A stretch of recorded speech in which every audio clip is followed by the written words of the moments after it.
Yan po mga idol, umpisahan po natin na mag-convert ng 4 stud Highlander para maging 6 stud. Ayan po. 1, 2, 3, 4, 5, 6. Galing po ng crosswind yan. Ipapalit po natin.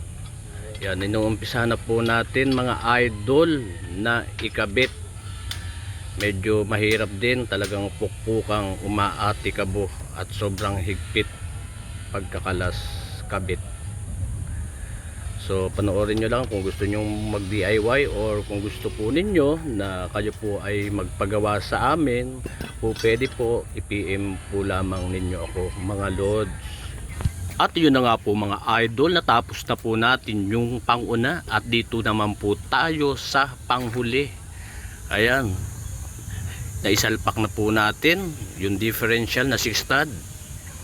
At pamaya-maya lamang ay ikakabit na po natin yung gulong na galing din po sa crosswind yan. Nakasalpak na yung isa. Yan po mga idol, at may laban na po tayo sa long driving kahit umakyat ng Baguio or kahit mapabikol, dahil 6 stud na yan. Mabawasan man ng 2 tornilyo, meron pang 4. Kung susuriin at titingnan po ninyo, sobrang pumogi siya, tumaas. Ang ganda ng tayo niya, at kung hindi ako nagkakamali, yung mags na yan ay pang esportivo. At kahit luma yan, sobrang maangas na yung datingan. Pang pormahan, pang pasyalan, at pang kargahan, pang hanap buhay pa. Check! So far so good naman, at sobrang na-appreciate ko.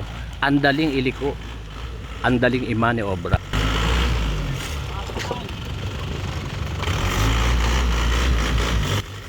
God bless mga kagulong.